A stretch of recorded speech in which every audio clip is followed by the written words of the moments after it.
တပါအခြားသောမင်္ဂလာသည်အကျွန်ုပ်၌မရှိပါကြောင်းအကျွန်ုပ်သိရှိလာနေ့ရက်တိုင်းအသက်ရှင်တန်နေခြင်းသည်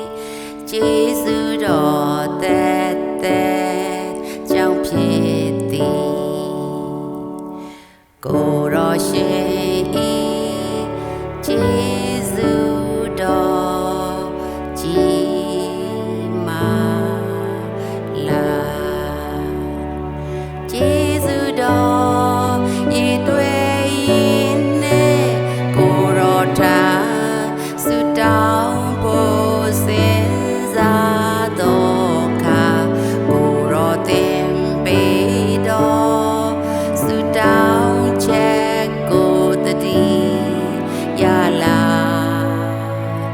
တခင်ရဲ့မိန်စကားကတင်တို့ဆု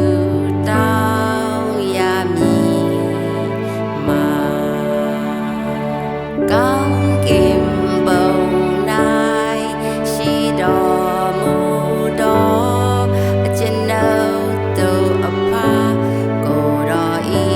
နာမတော်အာယုသေးလေးမြတ်ခြင်းရှိပါစေတော်နိုင်ငံတော်တည်ထောင်ပါစေတော်အလိုတော်သည်ကောင်းကင်ဘုံ၌ပြည့်စုံတကယ်တို့ညီကြီးပေါ်မှာပြည့်စုံပါစေတော်သက်မွေးလောက်သောစာကိုအကျွန်ုပ်တို့အားယနေ့ပေးသနာတော်မူပါသူတပါသည်ကျွန်ုပ်တို့ကိုပြင်မာသောပြင်များကိုအကျွန်ုပ်တို့သည်လွတ်တကယ်